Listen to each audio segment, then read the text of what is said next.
Xo'p, birinchi o'rinda kompyuterimiz qotib qolayotganiga yagona sabab bo'ladigan narsa, kompyuterga kirganimizda mana bunday ikkita xotira diski turadi. Bu kompyuterning xotirasi.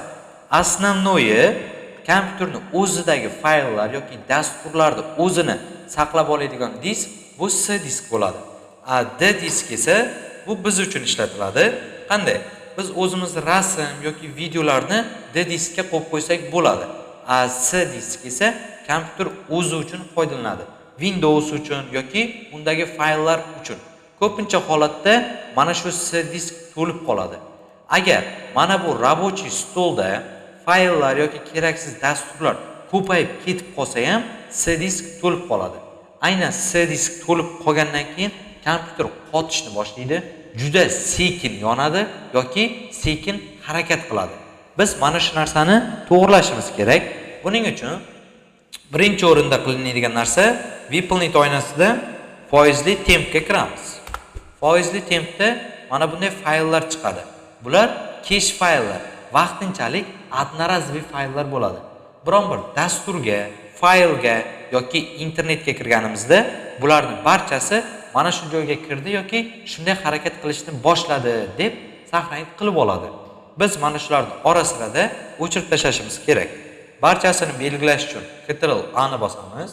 Undan keyin Shift Delete. Nega Shift Delete? Sababi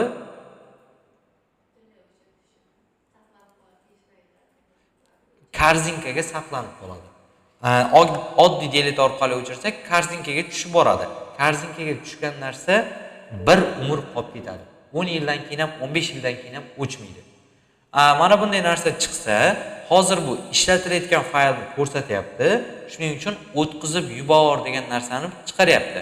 Propustitni bosamiz, o'tkazib yuboramiz. Endi ikkinchi narsa kompyuterni C diskdan o'zidan vaqtinchalik fayllarni tozalashimiz kerak. Buning uchun puskdan настройка kiramiz. Настройкаdan keyin sistema. Sistemaga kirganimizda mana bunday bo'lim ochiladi. Bu bo'limda ekranning mana bu tomonida o'zi pamyat degani bor. Pamyatga bossak, mana har xil fayllarni C diskda o'zini analiz qilib chiqarib beradi. Buni endi sal fayllar menimcha kompyuterimda juda ko'payib ketgan. Analiz qilib chiqarish qiyin bo'lyapti. Mana vaqtinchalik keraksiz faylni o'zi necha gigabayt bo'lib ketgan? 63 gigabayt. Bu bitta telefonning xotirasida bu hozir. Bu временный fayl, mana vaqtinchalik faylni o'zi. Bosamiz. Endi mana bu yerda mana fayllar kelib chiqadi. Hozir bizga 63 gigabayt ko'rsatdi, to'g'rimi? Ichiga kirganimdan keyin mana boshida o'zi 67 gigabayt ko'rsatyapti. Ko'ryapsizlar? Bu birinchi faylning o'zi. Bu qanday? Windows kompyuterga o'rnatilgan kompyuterning eski fayllari saqlanib qolgan. Eski fayllarni o'chirib tashlaymiz agar Windowsni qaytadan orqaga qaytarmaydigan bo'lsak. Buni belgilayman. Keyingisi fayl dampa pamyat, sistema ошибка. Sistemamizning o'zida qandaydir xatolik tufayli paydo bo'lgan fayllar. Keyingisi загрузка. Загрузка bu internetdan yuklab olingan fayllar. Telefonimizda internetdan nimadir yuklab olsak, hammasi o'zini joyiga tushadi, to'g'rimi?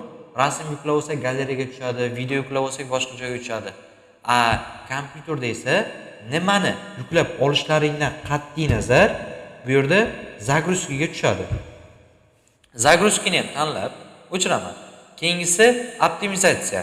Bu narsa kompyuterda o'ziga kerak, shuning uchun optimizatsiyani o'chirmaymiz.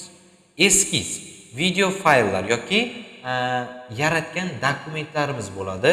Bu narsa ham o'chiriladi.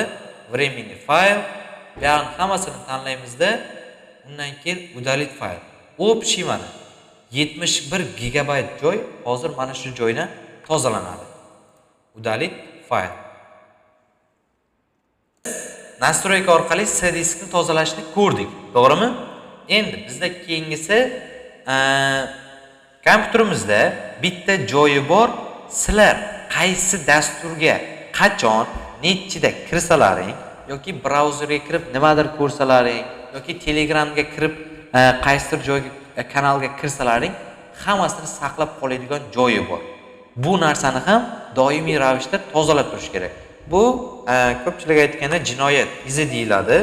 Mana telefonda istoriya tarixi bor-ku, kompyuterda ham xuddi shunday joyi bor. Bu narsa VIPNet oynasiga recent deb yoziladi. Mana shu joyga kirganimizdan keyin bizda mana bu yerda mana sizlar kirgan dokument, даже mana video, dastur, boshqa narsa mavjud bo'lgan hammasini ko'rsatib qo'yadi. Vaqtigacha mana saqlab qo'yadi. Qaysi kuni, qaysi vaqtda kirgan. Mana shuni ham hammasini belgilab, shift delete qilib o'chirishimiz kerak bo'ladi.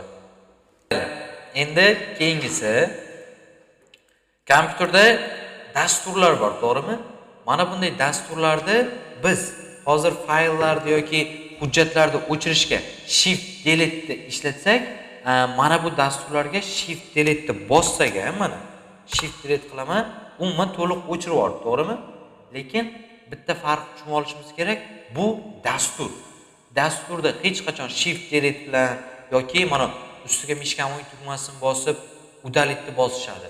Bu narsa bilan dasturni o'chirib bo'lmaydi. Ko'pchilik holatda mana shunday qiladi, shunday qilib udalitni bosadi, dastur o'chdi, bo'ldi, meni kompyuterim tozalandi deydi. Yo'q. Birinchidan, bu narsa mana korzinkaga kelib tushadi. Korzinkadan shift delete qilgan taqdirimizda ham kompyuterimizda pastida start menyusida, ya'ni mana puskda qoladi. Hozir men ikkita dasturni o'chirdim, to'g'rimi? CapCut bilan yana qaysi edi? Duplicate Cleaner Pro degan dasturni o'chirdim. Birinchidan o'tiribdi, CapCut turibdi. Lekin hozir buni korzinkadan ham, bu yoqdan ham o'chirdim. Pastroqqa tushaman. Endi. Bundan ko'ra tinchgina poyezd yozay, tezroq topiladi. Duplikat. Mana. Bu yoqda ham o'sha duplikat dasturlari ham qolib ketadi. Har qanaqa dastur shu yerda turadi. Dasturni o'chirishimiz uchun bizga ikkita usul kerak bo'ladi. Birinchisi, настройкаga kiramiz.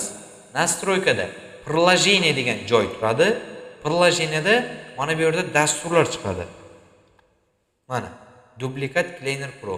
Hali o'chirilmagan bu dastur. Ustiga bosib, udalitni bosamiz, udalit. Ana undan keyin dastur bizda o'chiriladi. Okay. Mana bu ham kompyuterni dasturlardan tozalash uslubi. Kompyuterimizda qandaydir keraksiz dasturlar bo'lib qolsa, mana shu usul orqali o'chirsak bo'ladi.